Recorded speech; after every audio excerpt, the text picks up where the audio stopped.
Listen to me when I tell you that the NBA is the biggest soap opera going right now in sports. So Anthony Davis has a torn ligament in his hand, and so now he's going to be out for at least a minimum 6 weeks. And so we're waiting on, is he going to get surgery? Is he going to try to do it without it? Like, what is he going to do? So Shams Charania of ESPN reports that he's likely to undergo surgery to repair a ligament in his left hand, miss several months. His season is essentially over, given the prognosis and the Mavs direction and all that kind of stuff.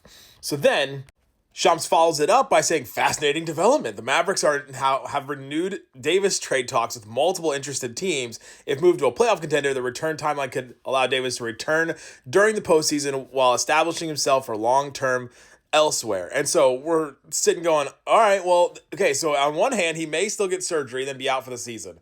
Then on the other hand, the Mavs are still having talks with teams to trade him, and then he could come back for the postseason run, even if he does have surgery, which is another weird thing.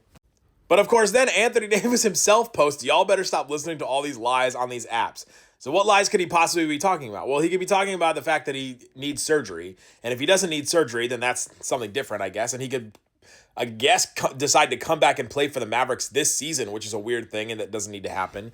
But he could also be talking about the trade rumors, but he's been in rumors all over the place. His agent, Rich Paul, has been on his own podcast with Max Kellerman talking about how he needs to get traded to a contender, or they need to move on, or blah, blah, blah. Like, there's just been weird stuff with that and his agent on this podcast. And now he's talking about don't listen to the lies on these apps. And now we're sitting here all trying to figure out what lies he's talking about. Anthony Davis could either, one, get surgery, be out for the season, and then stay with the Mavericks. The Mavs try to figure out a trade for him in the offseason, or he just comes back to the Mavericks. Two, he gets surgery and the Mavericks do trade him, and he goes to another team and maybe comes back for a playoff run. Or three, doesn't get surgery and then comes back and plays for the Mavericks this season and maybe still even plays with Kyrie on the court.